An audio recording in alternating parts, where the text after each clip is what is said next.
Hello, this is के sir. हमारा chapter चल रहा है हेलो एल्केन तथा हेलो एरीन।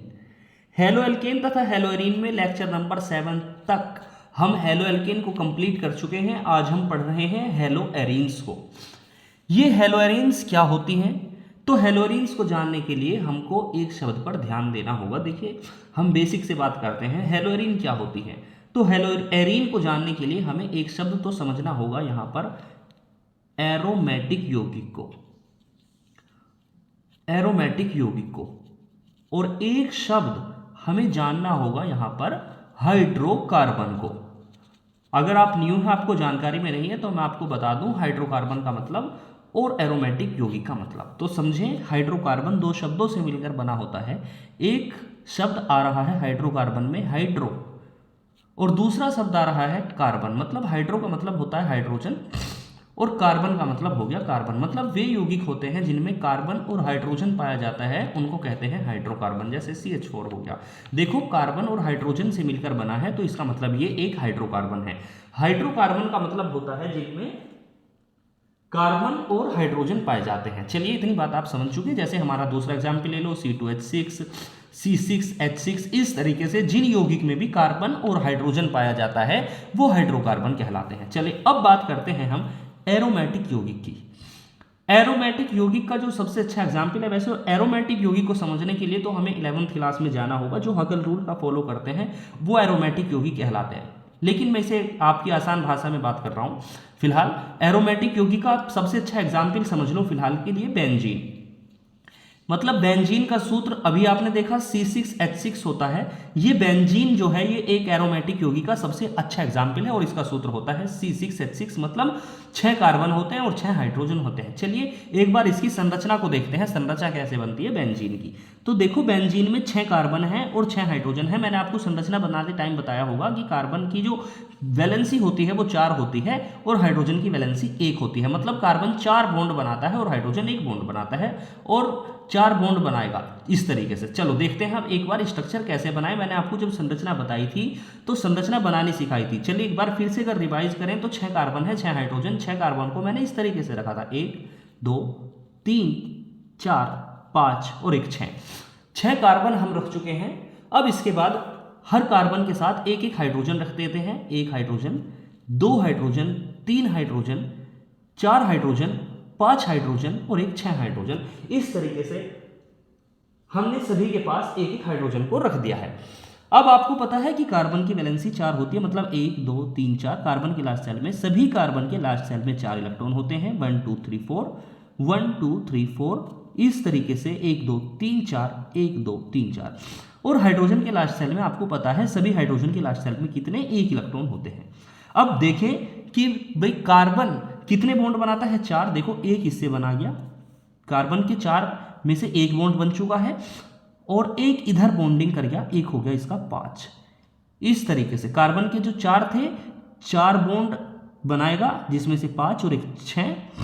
4 उसके पास पहले से इलेक्ट्रॉन है, एक इधर बना गया और एक इधर बना दिया, एक हमने इस तरीके से बना दिया। और अब ये जो इलेक्ट्रॉन बचा है इस तरीके से इसके साथ बॉन्डिंग कर गया। मतलब 4 कार्बन के पास पहले से होते हैं और 4 इलेक्ट्रॉन के साथ ये जुड़ेगा। मतलब टोटल कार्बन की जो वैलेंसी है, संयोजकता है, वो तो 4 है और ये इस तरीके से 4 के साथ शेयरिंग करता है, मतलब 8 करना चाहता है। चलिए, ये जो कार्बन है देखो, 1 2 3 4, इस तरीके से इस कार्बन के कितने हो चुके हैं फिलहाल। इस वाले कार्बन के देखो कितने हो गए, 4, 1 2 3 4। अब इस कार्बन को पूरा कर लेते हैं। ये कार्बन देखो 2 से बॉन्ड बना गया, एक इधर 3 और एक 4। आगे चलो, इस कार्बन के 5 हो गए और एक 6 और एक 7। अब यहाँ पे एक बच गया, इसको इसके साथ कनेक्ट कर देते हैं, 8 हो गया। इस तरीके से ये इसके साथ कनेक्ट हो गया। इस कार्बन के देखो 4 पहले से थे, एक बॉन्ड इधर बन गया, 5 6 7, एक की कमी है तो ये इधर हम कनेक्ट कर देते हैं। अब बोलो क्या हुआ, ये कार्बन भी पूरा हो गया। ये जो कार्बन है, ये कार्बन अब 3 बचे हुए हैं, तो एक इधर कर दिया हमने कनेक्ट, एक इधर कर दिया और ये जो एक है ये इसके साथ कनेक्ट कर दिया। और इस तरीके से यहाँ पे हमने रखा नहीं था, इसको हम इसके साथ कनेक्ट कर देते हैं। तो इस तरीके से हमें क्या देखने को मिला, ये एक बेंजीन की संरचना बन चुकी है। ये बेंजीन की संरचना बन गई। मतलब बेंजीन में हर जगह पर डबल बॉन्ड है, हर कार्बन डबल बॉन्ड से कनेक्ट है और हर कार्बन के पास एक एक हाइड्रोजन एटम है। इस संरचना को हम कुछ इस तरीके से अब बना लेते हैं। इस संरचना को हम इस तरीके से भी बना सकते हैं, मतलब इस तरीके से, देखो इस तरीके से, हर पॉइंट पे 1 carbon, 2 carbon, 3 carbon, 4 carbon, 5 carbon, 6 carbon. इस संरचना को, ये तो हमारी खुली संरचना है, अगर इसे संकेतों के रूप में प्रदर्शित करें अनुनाद के कारण तो ये इस तरीके से बनती है। और देखो यहाँ पे डबल बॉन्ड है तो हम यहाँ पर डबल बॉन्ड बना देंगे, और फिर सिंगल बॉन्ड, फिर डबल बॉन्ड, फिर यहाँ पे सिंगल बॉन्ड, फिर यहाँ पे डबल बॉन्ड, फिर सिंगल बॉन्ड है, फिर डबल बॉन्ड है, तो यहाँ पे सिंगल बॉन्ड, फिर डबल बॉन्ड। इस तरीके से ये संरचना बनाओ या ये संरचना बनाओ, या इसको हम इस तरीके से भी बना सकते हैं, मतलब डबल बॉन्ड जो है ये सभी तरफ घूमता है, मतलब इस तरीके से, समझे। ये दोनों, ये भी बेंजीन है, ये भी बेंजीन है, और ये भी बेंजीन है। अगर आपने अनुनाद पढ़ा होगा तो आपको रीजन पता होगा। चलिए, अब हमने क्या देखा कि हर कार्बन, यहां पे जो जॉइंट है, हर जॉइंट पे एक कार्बन, एक हाइड्रोजन है, एक कार्बन, एक हाइड्रोजन, इस तरीके से काम कर रहे हैं। चलिए, अब आप हाइड्रोकार्बन जान चुके हैं और एरोमेटिक यौगिक को जान चुके हैं। अब हम बात करते हैं हेलोएरीन की। अब हेलोएरीन क्या होते हैं? हेलोएरीन, चले देखिए हेलोएरीन। तो सबसे पहले देखो ये क्या चीज है हमारे पास बच्चों? बेंजीन। ये बेंजीन है। बेंजीन का मतलब ये एक एरोमेटिक भी है, और देखो कार्बन और हाइड्रोजन से मिलकर बन रहा है, तो ये कैसा यौगिक होगा? एरोमेटिक हाइड्रोकार्बन है। ये एक एरोमेटिक हाइड्रोकार्बन है। अब देखो इस पर क्या होगा। अगर आपको ये भी पता होना चाहिए कि भाई हेलोजन का मतलब मैंने आपको बता रखा है, हेलोजन को हम एक्स से प्रदर्शित करते हैं, और हेलोजन का मतलब होता है फ्लोरीन, क्लोरीन, ब्रोमीन, आयोडीन। ये हेलोजन का मतलब है। अब हम क्या करें, ये जो बेंजीन है, अगर इस बेंजीन पे मैं क्या कर दूं, किसी भी हेलोजन के द्वारा, हेलोजन का मतलब एक्स, ये एरोमेटिक हाइड्रोकार्बन है, बेंजीन जो है ये एक एरोमेटिक हाइड्रोकार्बन है, और मैं क्या करूं कि किसी हेलोजन के द्वारा, इनमें से कोई हेलोजन लूं, और किसी हेलोजन के द्वारा ये जो एरोमेटिक हाइड्रोकार्बन है मतलब बेंजीन है, इसके हाइड्रोजन परमाणु को तो हटा दो। इस तरीके से हाइड्रोजन परमाणु को यहां से बाहर निकाल दो, इस पॉइंट पे से बाहर निकाल दो, यानी माइनस कर दो, और इस जगह पर कोई सा भी हेलोजन मतलब x ला करके जोड़ दो। इस तरीके से यहाँ पे क्या जोड़ दो? x। तो ये जो हमारा चीज बन गई है, बस इसमें से हाइड्रोजन हटा करके इसमें x जोड़ दो, तो इस चीज को ही हम कहेंगे हेलोएरीन। मतलब ये जो हेलोजन परमाणु जुड़ा है इसका नाम हो गया हेलो, और ये जो बेंजीन रिंग है ये एक, इसको कहते हैं एरीन, तो इसका नाम हो गया मतलब हेलोएरीन। तो हेलोएरीन का मतलब ये हो गया कि किसी एरोमेटिक यौगिक में से अगर हाइड्रोजन परमाणु को प्रतिस्थापित करके और हेलोजन परमाणु आकर जुड़ जाता है तो इस यौगिक को हेलोएरीन कहते हैं। अब इसकी एक बार डेफिनेशन आपको और समझ लेते हैं, बताते हैं। देखिए जरा, हेलोएरीन हमने क्या लिया, एक बार फिर से समझो बच्चों। यहाँ पे हमारे पास हमने बेंजीन ले लिया, बेंजीन के पास इस तरीके से हर जॉइंट पे carbon hydrogen carbon hydrogen carbon hydrogen होते हैं, और ये क्या, इसको हम बेंजीन को मतलब क्या कह रहे हैं? एरोमेटिक, इसको हम कह रहे हैं एरोमेटिक हाइड्रोकार्बन। अब एरोमेटिक हाइड्रोकार्बन पे हमने क्या डाल दिया, देखो प्लस हमने क्या कर दिया, हेलोजन आएगा तो हेलोजन यहाँ पर अटैक कर गया, मतलब हर जगह पे हाइड्रोजन आपको पता है, तो वहां से वो हाइड्रोजन को बाहर निकाल देगा इस तरीके से, और वो हेलोजन यहाँ पे खुद जुड़ जाएगा। मतलब इस तरीके से ये चीज हमारे पास बनेगी। यहाँ पे आ गया एक्स। तो क्या हुआ, इस चीज को हम कह रहे हैं एरोमेटिक हाइड्रोकार्बन, और ये जो चीज बनी है इसको हम कह रहे हैं हेलोएरीन। डेफिनेशन क्या लिखोगे, अब कॉपी में क्या लिखोगे डेफिनेशन, बोलो कि भाई किसी एरोमेटिक हाइड्रोकार्बन से ये क्या चीज है, हेलोजन। हेलोजन परमाणु ही तो प्रतिस्थापित कर रहा है, इसके हाइड्रोजन को निकाल के फेंक रहा है और खुद वहां पे जुड़ रहा है। तो किसी एरोमेटिक हाइड्रोकार्बन से हेलोजन परमाणु के द्वारा हाइड्रोजन परमाणु को निकालने पर जो यौगिक बनता है उसे हेलोएरीन कहते हैं। अब आप खुद से बोलने की कोशिश करिए हेलोएरीन की परिभाषा, बताइए क्या होती है हेलोएरीन की परिभाषा।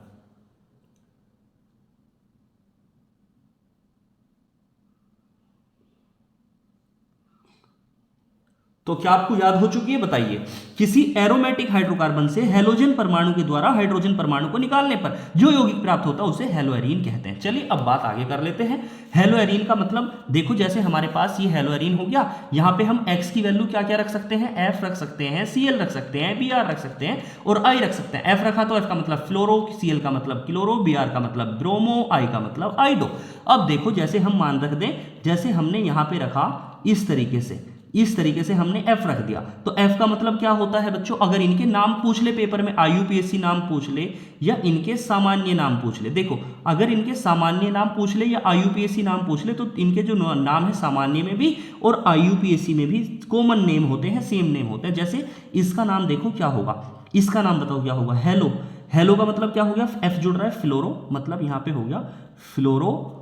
और इसको क्या कहते हैं, बेंजीन, मतलब ये है फ्लोरोबेंजीन। चलो क्या आप ये बता पाओगे, बोलो ये क्या होगा। इसको मैंने बताया या तो इस तरीके से बना दो या बीच में गोला भी बना सकते हैं। बताओ इसका नाम बताओ क्या होगा, सामान्य नेम भी सेम होगा और IUPAC बताओ क्या होगा। Cl का मतलब हो गया क्लोरो, Cl का मतलब हो गया क्लोरो, और ये जो रिंग है ये कौन सी रिंग है, बेंजीन, मतलब ये हो गया क्लोरोबेंजीन। आगे चलें इसके बाद इस तरीके से अगर ये मैं बना दूं, बोलो इसका नाम क्या होगा, ब्रोमोबेंजीन। क्या इसका नाम आपको पता है, बोलो इसका नाम क्या होगा, यहां पे मैंने आई लगा दिया, इसका नाम क्या होगा, आइडोबेंजीन। इस तरीके से वो आपसे नाम भी पूछ सकता है, तो आप ध्यान रखेंगे। चले आगे बात कर रहे हैं, आप नाम बनाना सीखिए। और कुछ नाम अगर आपको दिया जाए, देखो इतनी बात ध्यान रखना, IUPAC सिस्टम में अगर मान लो ये चीज है, ये तो आपको पता है बेंजीन है, या तो हम पूरी स्ट्रक्चर इस तरीके से बनाएं जैसे ये बना रखी है, या हम ऐसे बना दें 3 बॉन्ड बना दें, या हम इस तरीके से, ये मतलब बेंजीन है, मतलब एरोमेटिक यौगिक है। तो अब देखो ये हमने बेंजीन बना दिया, और ध्यान रखो अगर मैं यहाँ पर CH3 लगा देता हूं तो इसका नाम होता है टालुइन, टालुइन होता है। अब ध्यान दो, अगर इसका नाम है टालुइन, अगर यहाँ पे मैं Cl लगा दूं, अब पेपर में पूछ लिया कि इस चीज का क्या नाम है, अब बताओ क्या होगा। देखो इसमें Cl आ रहा है, मतलब क्लोरो आ रहा है, और तो क्या लगा देंगे, इसमें क्लोरो आ रहा है तो यहाँ पे लिख दो क्लोरो, और इस भाग को क्या कहते हैं, इतने भाग को क्या कहते हैं, टालुइन, मतलब नाम हो जाएगा क्लोरो टालुइन। चलो आगे चलो, एक बात आपको और पता होनी चाहिए, केमिस्ट्री में अगर सेम चीज 2 बार रिपीट हो जाए तो उसके लिए शब्द लगाते हैं डाई, अगर सेम चीज 3 बार रिपीट हो जाए तो लगाते हैं ट्राई, 4 बार रिपीट हो जाए तो लगाते हैं टेट्रा। क्या बताया, 2 के लिए डाई, 3 के लिए ट्राई, 4 के लिए टेट्रा। जैसे एग्जाम्पल समझो, अब एग्जाम्पल के तौर पर आपसे पूछ लिया कि इसका नाम क्या होगा, जैसे ध्यान दे इधर,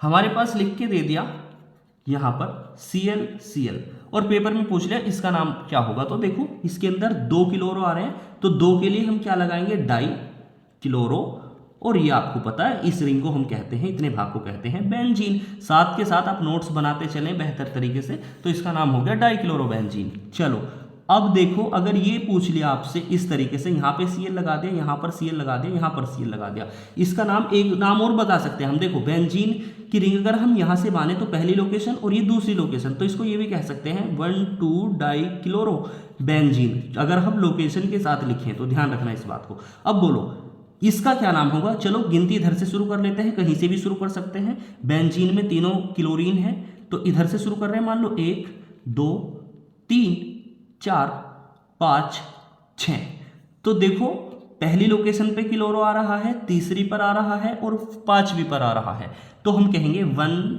3 5।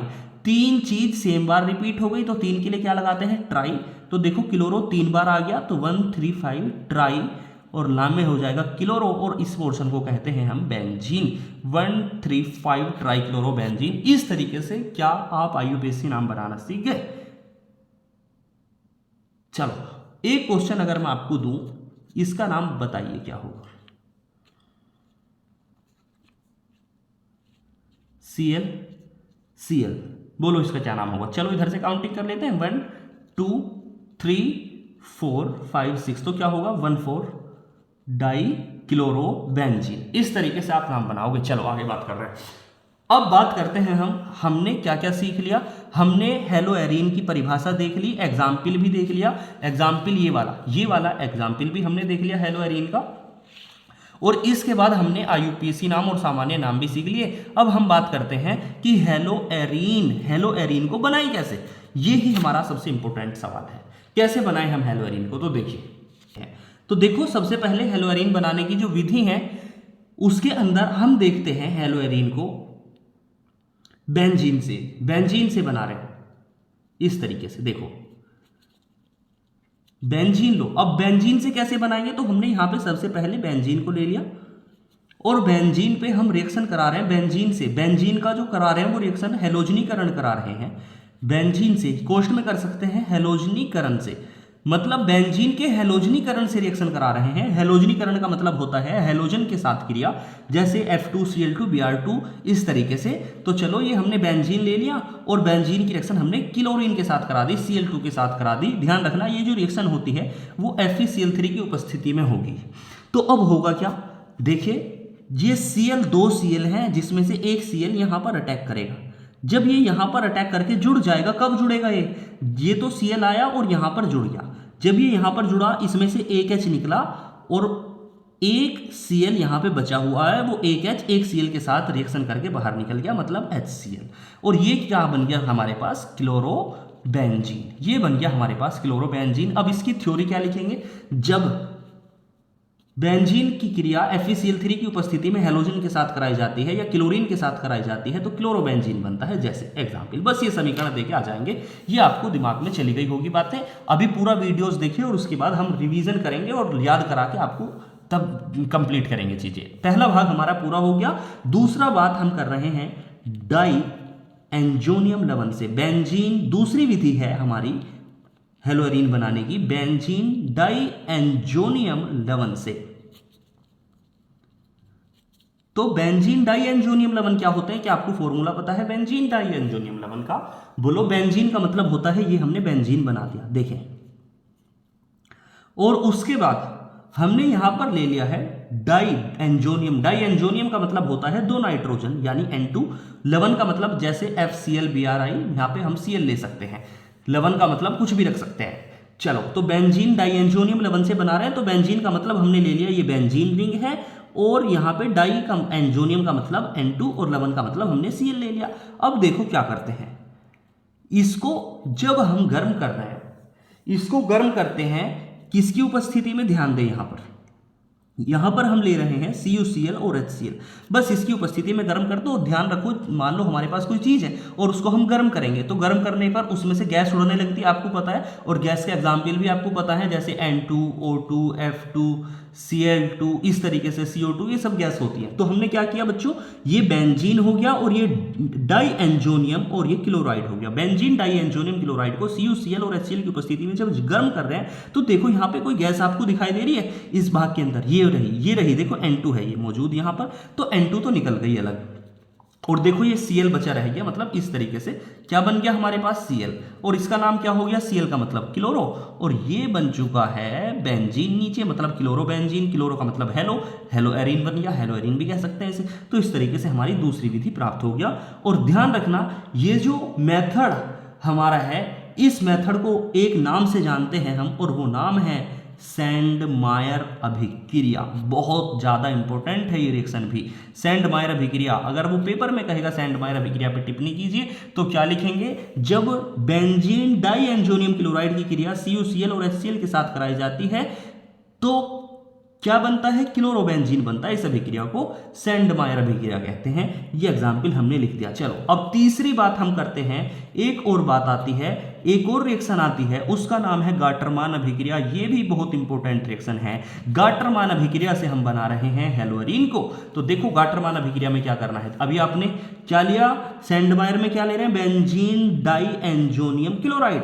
गाटरमान में भी सेम यही चीज ले लो, लिखो, ये लो N2Cl, मतलब गाटरमान में भी क्या लिया, बेंजीन डाई एंजोनियम क्लोराइड, और इसकी जो रिएक्शन है वो यहां पे Cu और HCl के साथ करा दो। मतलब वहां पे क्या था, CuCl और HCl था, यहां पे खाली क्या किया, Cu कर दिया और बाकी HCl, और बस गर्म कर दो, और देखो क्या बनेगा, नाइट्रोजन तो बाहर निकल जाएगी, गैस है क्योंकि जब गर्म करेंगे तो गैस निकल जाएगी। गैस आपको पता है नाइट्रोजन गैस यहाँ पे छिपी हुई है, और बाकी बच गया हमारे पास, बन गया हमारे पास Cl। मतलब नाम क्या हो गया, क्लोरोबेंजीन।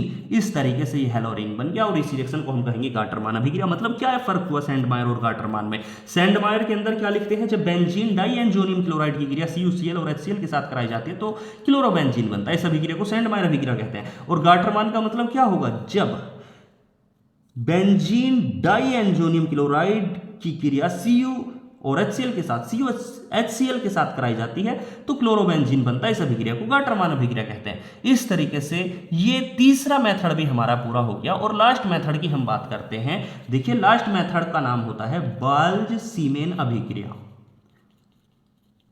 ये 4 मेथड हैं जो आपको याद रखने हैं। बाल्ज शीमेन अभिक्रिया, इसके अंदर क्या करेंगे, इसके अंदर भी बेंजीन डाइएंजोनियम क्लोराइड लेंगे।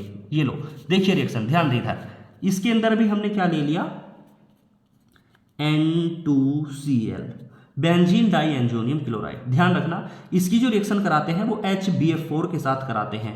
HBF4 के साथ जब गर्म करेंगे, रिएक्शन कराएंगे, आपको एक बात पता होनी चाहिए, जब आप रिएक्शन कराते हैं तो रिएक्शन में पॉजिटिव और नेगेटिव चीज जब पास पास होती हैं तो वो आपस में जुड़ के बाहर निकल जाती हैं। दूसरा चीज को जब गर्म करते हैं तो गैस बाहर निकल जाती है, ये आपको पता है। रिएक्शन कराते टाइम कुछ पॉइंट्स आपको पता होने ही चाहिए, जैसे गर्म करते हैं तो गैस निकलेगी, पॉजिटिव नेगेटिव चीज है तो पास पास होंगी तो वो बाहर निकल जाएंगे आपस में जुड़ के। चलो, तो क्या आप इस रिएक्शन को करा पाओगे? देखो एक भाग तो हमें ये दिखाई दे रहा है कि भाई नाइट्रोजन निकल जाएगा, तो देखो हमने नाइट्रोजन को निकाल दिया। अब बोलो, इधर Cl है और इधर H है, H पॉजिटिव होता है, Cl नेगेटिव, तो HCl को लेके निकल जाएगा, ये भी हमें पता चल गया। अब देखो यहाँ पे हमें बनाना क्या है, फ्लोरोबेंजीन बन सकती है, तो ये F जो है इसको वहां पर भेज दो, मतलब हमें हेलोएरीन बनानी है, तो क्या करें, वो तो चीज निकल गई, तो एक F उसका वहां पे लगाना पड़ेगा, तभी तो हेलोएरीन बनेगी। तो इस तरीके से F बन गया वहां पे, और देखो यहाँ पे क्या बच गया, साथ में एक F तो वहां पर चला गया, तो हमारे पास बच गया BF3।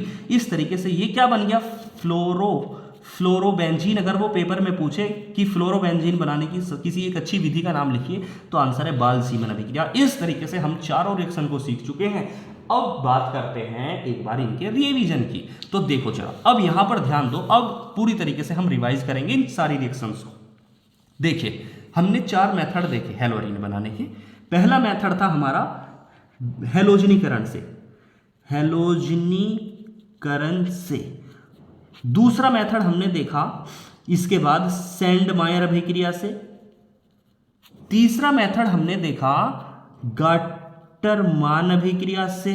और फोर्थ मेथड हमने बताओ क्या देखा, फोर्थ मेथड था हमारा बाल्ज-शीमेन अभिक्रिया से। अब पूरी तरीके से दिमाग को ओपन करें और यहां पे ध्यान दें। देखो हेलोजनीकरण में क्या करते हैं, बेंजीन ले रहे हैं और बेंजीन की क्रिया करा रहे हैं क्लोरीन के साथ, किसकी प्रेजेंस में, आपको याद है, बोलो FeCl3 की उपस्थिति में। क्या होगा, ये क्लोरीन, 2 क्लोरीन है मतलब Cl2, एक क्लोरीन आएगा और वो यहाँ पे जुड़ेगा।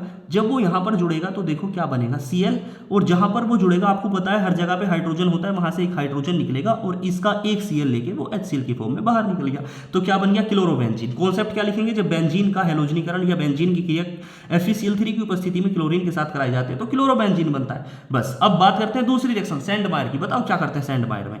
देखो ये हमने क्या ले लिया, यहां पर ले रहे हैं N2Cl, बेंजीन डाइएंजोनियम क्लोराइड, और क्या करते हैं CuCl और HCl की उपस्थिति में गर्म कर दो। चलो बताओ क्या होगा, नाइट्रोजन निकल गया और साथ में क्या बचा रह गया हमारे पास, इस तरीके से यहां पर Cl, इस तरीके से क्लोरोबेंजीन बन गया। जब बेंजीन डाइएंजोनियम क्लोराइड को CuCl और HCl के साथ गर्म करते हैं तो क्लोरोबेंजीन बनती है। इस अभिक्रिया को सैंडमायर अभिक्रिया कहते हैं। अब गाटरमान अभिक्रिया में बताओ क्या करेंगे, तो कोशिश करो, बोलो क्या ले रहे हैं, बेंजीन डाइएंजोनियम क्लोराइड, और किसके साथ रिएक्शन कराएंगे, बोलो बस CuHCl के साथ रिएक्शन कराएंगे और गर्म कर दो। देखो नाइट्रोजन फिर से बाहर निकल जाएगी और साथ में हमारे पास क्या बचता है, क्लोरोबेंजीन। इस तरीके से ये हो गया।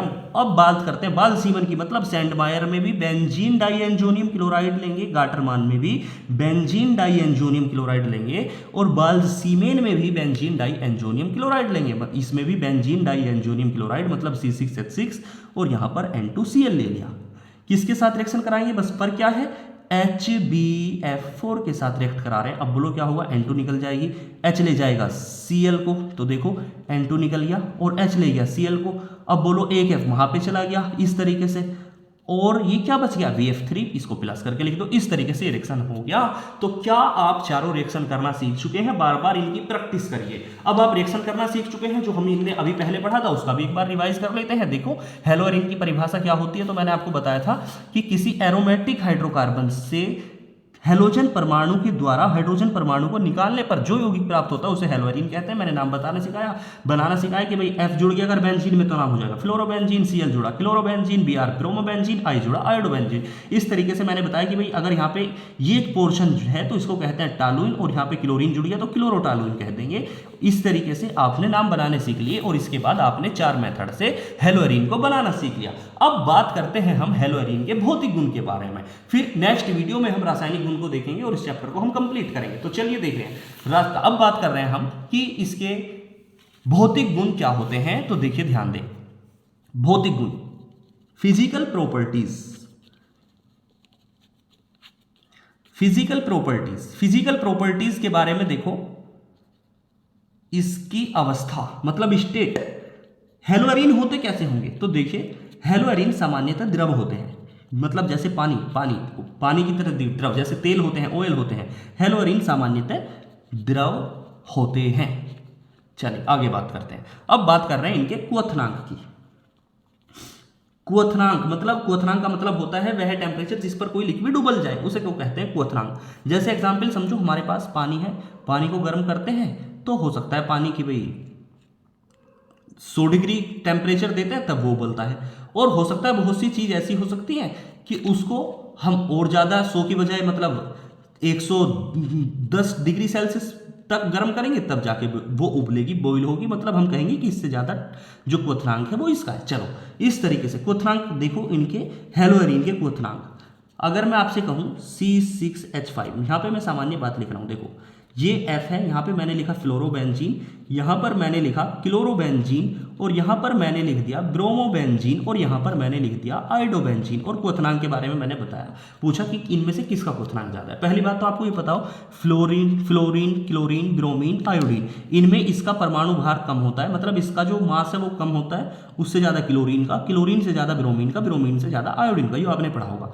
तो इनका जो मास है वो बढ़ रहा है, तो इसका मतलब जब मास बढ़ता है मतलब अनुभार बढ़ता है तो क्वथनांक बढ़ जाते हैं, इससे ज्यादा अनुभार इसका, इससे ज्यादा इसका, इससे ज्यादा इसका। फ्लोरीन का जैसे 9F19 होता है और क्लोरीन का 17Cl35.5, इस तरीके से बढ़ता जा रहा है। तो इनके जो क्वथनांक होते हैं वो, हेलोअरीन के जो क्वथनांक होते हैं वो अनुभार बढ़ने के साथ साथ बढ़ते हैं, मतलब इससे ज्यादा फ्लोरोबेंजीन से ज्यादा क्लोरोबेंजीन का, क्लोरोबेंजीन से ज्यादा ब्रोमोबेंजीन का, और ब्रोमोबेंजीन से ज्यादा आयोडोबेंजीन का होगा। और ध्यान रखना इनके जो क्वथनांक होते हैं वैसे वो एल्कोहल से कम होते हैं, क्योंकि इनमें कोई हाइड्रोजन बॉन्ड नहीं पाया जाता है। चलिए अब बात करते हैं, अवस्था हो चुकी है, क्वथनांक हो चुके हैं, अब इनकी बात कर लेते हैं विलेयता की। मतलब क्या ये जल में घुलते होंगे, या घुलते होंगे तो कैसे घुलते होंगे, किस चीज में घुलते होंगे। तो ध्यान रखें ये जल में नहीं घुलते, मतलब ये तो तेल की तरह होते हैं एक तरीके से, ऐसा आप समझ सकते हैं। ये जल में एविले होते हैं, अगर कारण कोई पूछे, क्योंकि इनमें हाइड्रोजन बॉन्ड नहीं पाया जाता है। जल में नहीं घुलते तो फिर किस चीज में घुलते हैं, ये बेंजीन में घुल जाते हैं, बेंजीन जैसे कार्बनिक यौगिकों में ये घुल जाते हैं, बेंजीन जैसे कार्बनिक यौगिकों में ये घुल जाते हैं। तो विलेयता में क्या लिखोगे, जल में एविले होता है क्योंकि इनमें हाइड्रोजन बॉन्ड नहीं पाया जाता, जबकि बेंजीन जैसे कार्बनिक यौगिकों में ये विलय होते हैं। तो एक बार फिर से देखें, भौतिक गुण के अंदर हमने क्या देखा, बोलो अवस्था कैसी होती है, ये सामान्यतः द्रव होते हैं। क्वथनांक कैसे होते हैं, इनके क्वथनांक अनुभार बढ़ने पर बढ़ते हैं, एग्जाम्पल इससे ज्यादा इसके, इससे ज्यादा इसके। और इनके जो क्वथनांक होते हैं वो अल्कोहल की तुलना में कम होते हैं, क्योंकि इनमें हाइड्रोजन बॉन्ड नहीं पाया जाता। अब बात करते हैं विलेयता की, तो ये जल में एविले होते हैं क्योंकि इनमें हाइड्रोजन बॉन्ड नहीं पाया जाता है, और ये बेंजीन जैसे कार्बनिक यौगिकों में विलय होते हैं। नेक्स्ट लेक्चर में हम बात करेंगे इनके रासायनिक गुण की।